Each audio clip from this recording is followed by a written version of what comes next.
Time to turn on the old black and white. Hey, you're the old black and white. Then turn me on. Okay. I think your eyes are like two frozen pongs. No, turn on Beakman. Okay. Beakman, I think your eyes are like two frozen pongs. Oh, never mind. I'll do it. Fact. Most bears use their left paw more than their right paw. I'm Beakman, and you've just broken into Beakman's World.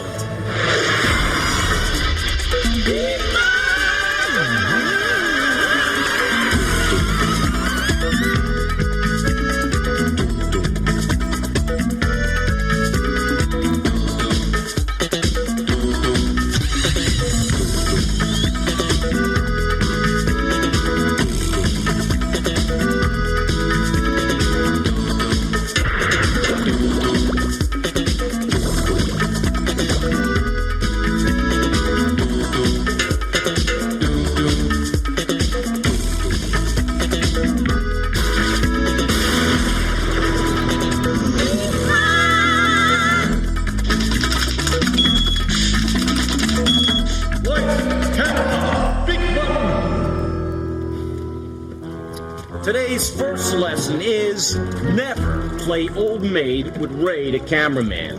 He'll rob you blind.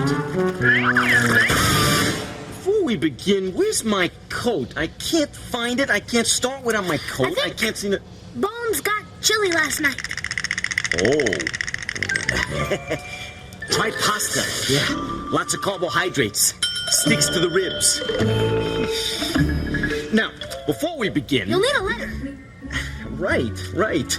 Because this is the show where you write in, we answer the questions. So without further ado, actually, maybe we could use just a little more ado. Ado. Good. Now we can begin.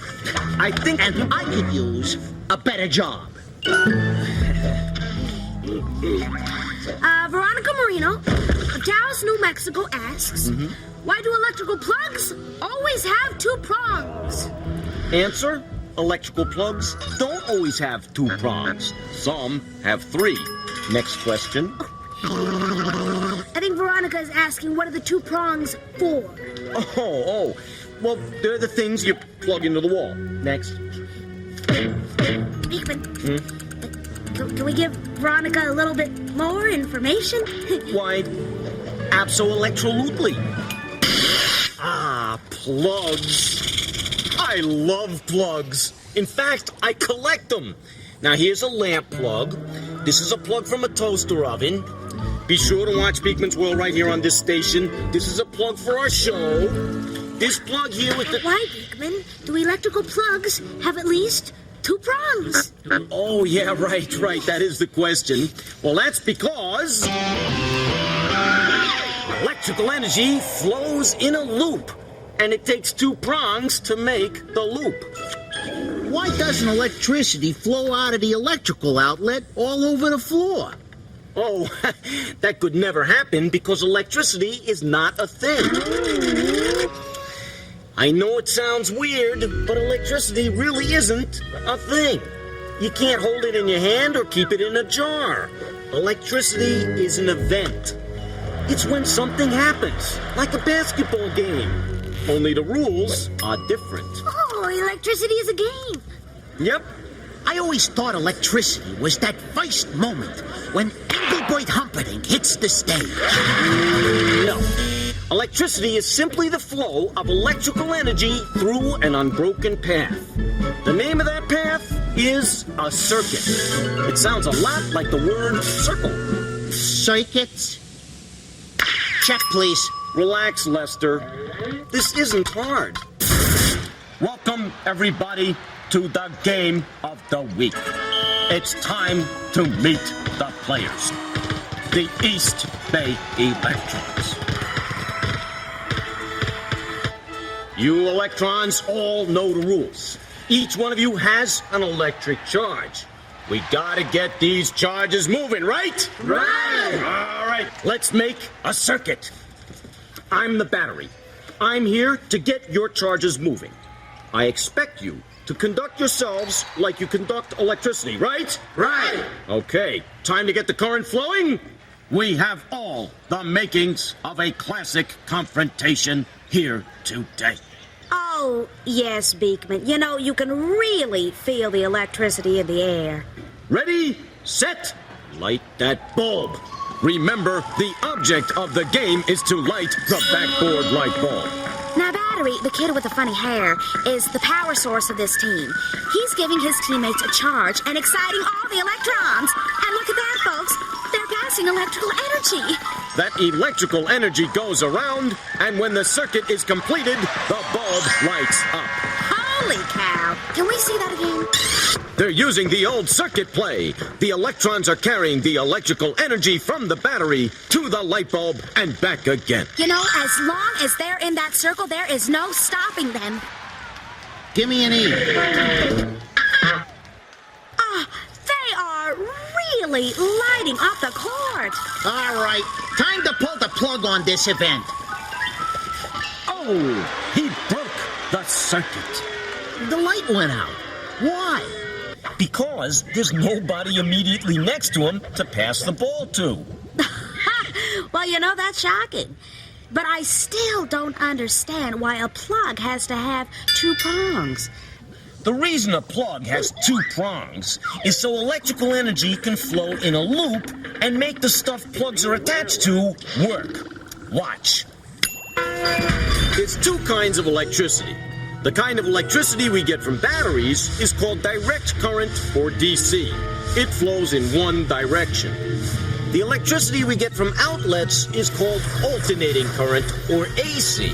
It changes its direction many times a second. But for right now, it's not important if it's AC or DC. What is important is that loop. When we unplug the plug from the outlet or turn off the switch, that breaks the circuit and stops the flow of electrical energy. See? All right, now listen up. Any experiments performed at home should be done with adult supervision, and all appropriate safety precautions should be taken. All directions should be followed exactly, and no substitutions should be used. Thank you. Please, check this out. Never, ever cut any kind of electrical wires, okay? Okay. Okay? Okay. Okay. This is the same kind of wire that you use to plug in a lamp or a toaster, and as you can see, it's actually two wires. And each of these wires goes into one prong of the plug. So, the electrical current goes in one side, through the appliance, and out the other. Bada bing, bada boom. Now that we're all wired, we can take a break and get ready for Beakmania. Coming up next, we're really gonna nail one for you. Beakman World will be right back. Attention! Attention! It's time to gear up your gray matter. Here he is, the constable of cognizance, the Pash of perception, the Bob Hope of straight dope, the one, the only, the Beakman. You jab, I'll gab. Now, let's boogie.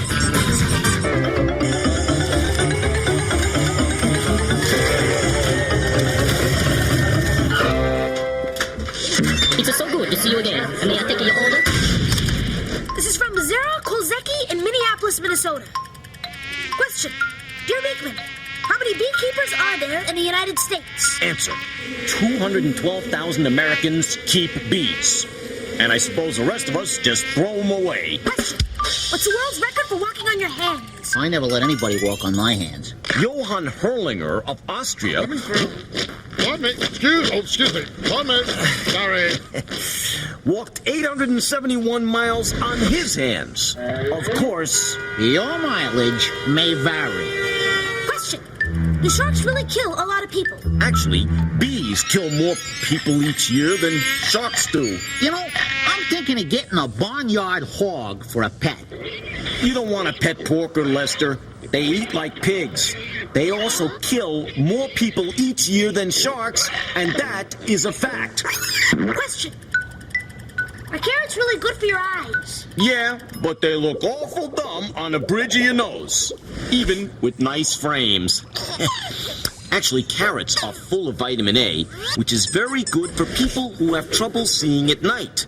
And speaking of night, did you know that reptiles and amphibians probably don't dream? Which explains why so few of them have meaningful careers. Beakman, answer this. Why when you see someone yawning, you feel like yawning?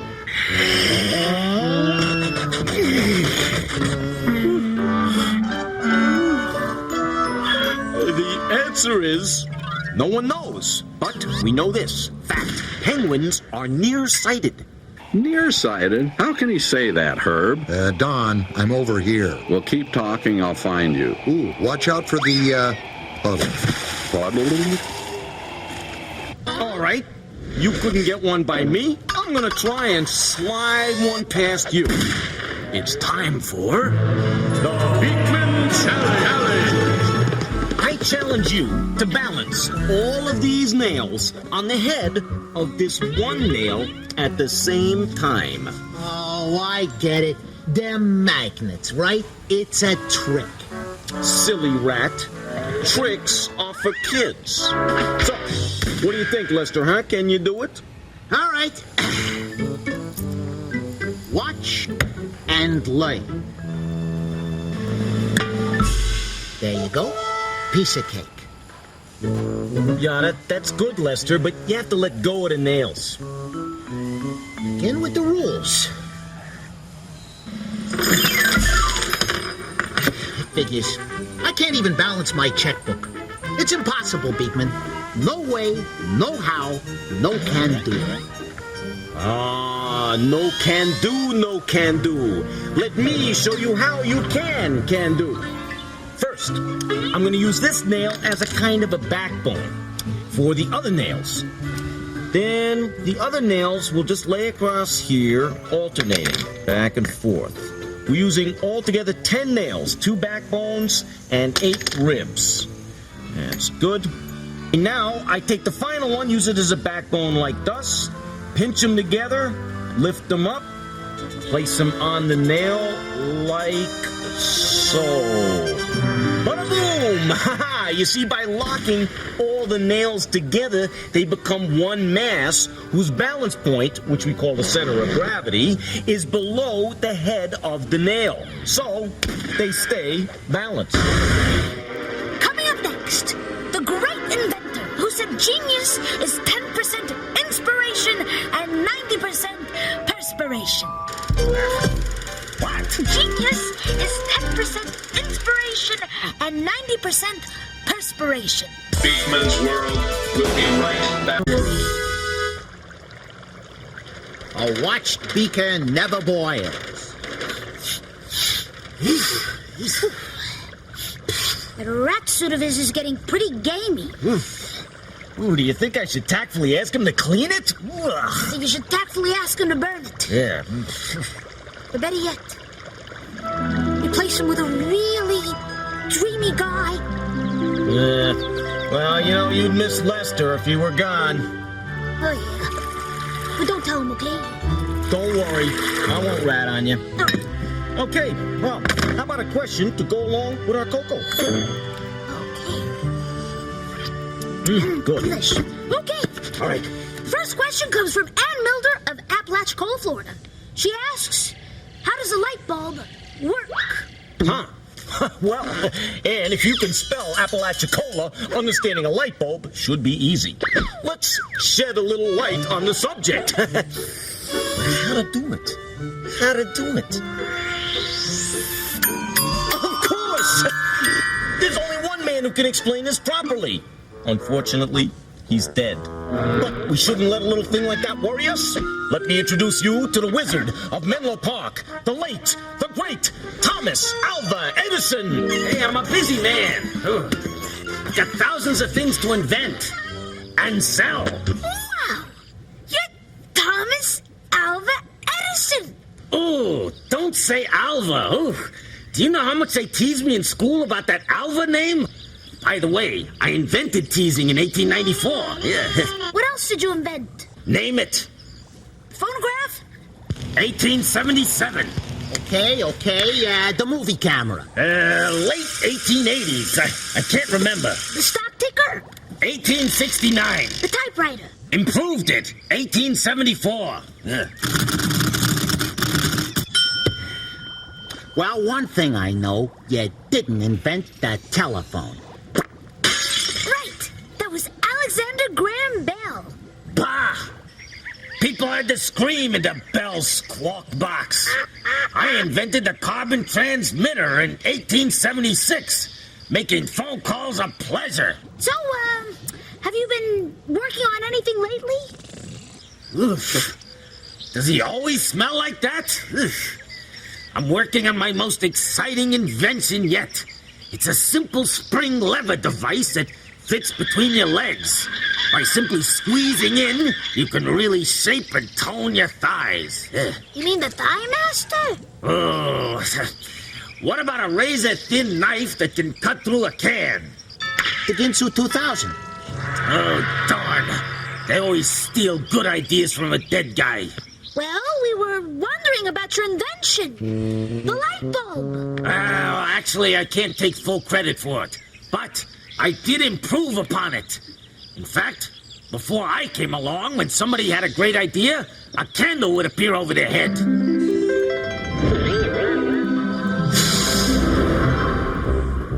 People needed the light bulb. It doesn't burn like an oil lamp or a candle, so it's safer. It doesn't smoke, so it's cleaner.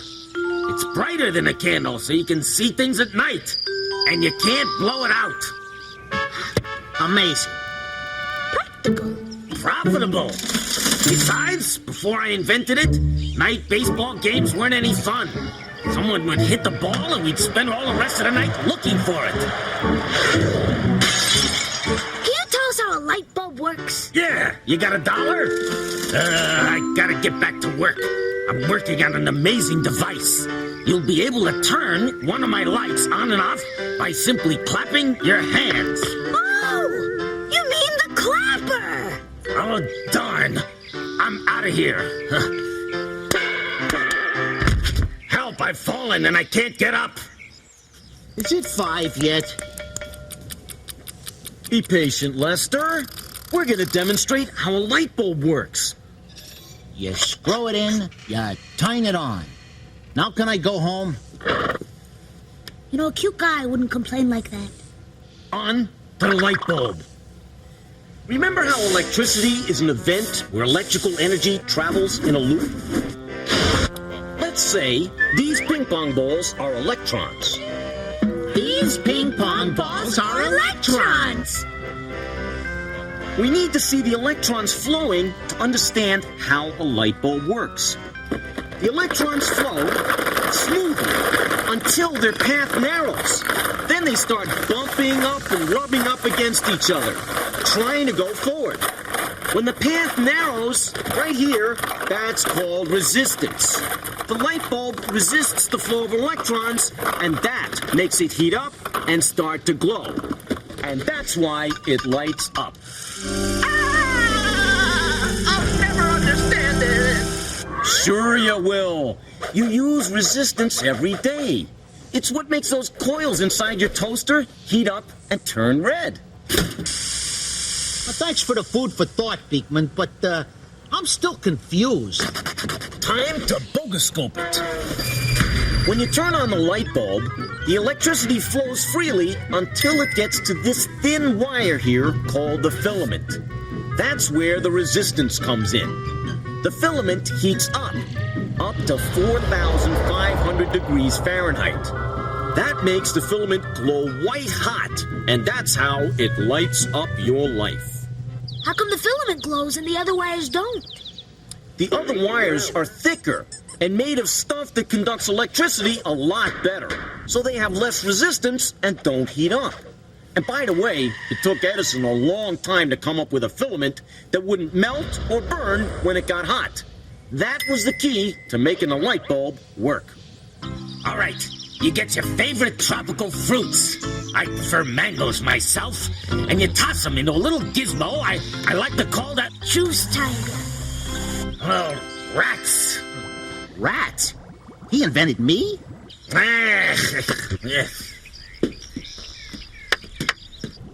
What animal can throw a man across a room but has no arms? The answer will shock you when we return. Beakman's World will be right back. Now, back to Beakman's World. What animal can throw a man across a room but has no arms? The electric eel. A shock from an eel can measure up to 650 volts, enough to shock an elephant. That's it for now. Yeah. See you next time. On Beakman's World. Plugs, toasters, light bulbs. I feel like I know a lot about how things in a house work. Yeah, too bad we don't have a house. What do you call this? The great outdoors. Oh, no wonder it's always snowing in here. Turn off the tube, Don, and let's go outside and play. We are outside. Oh.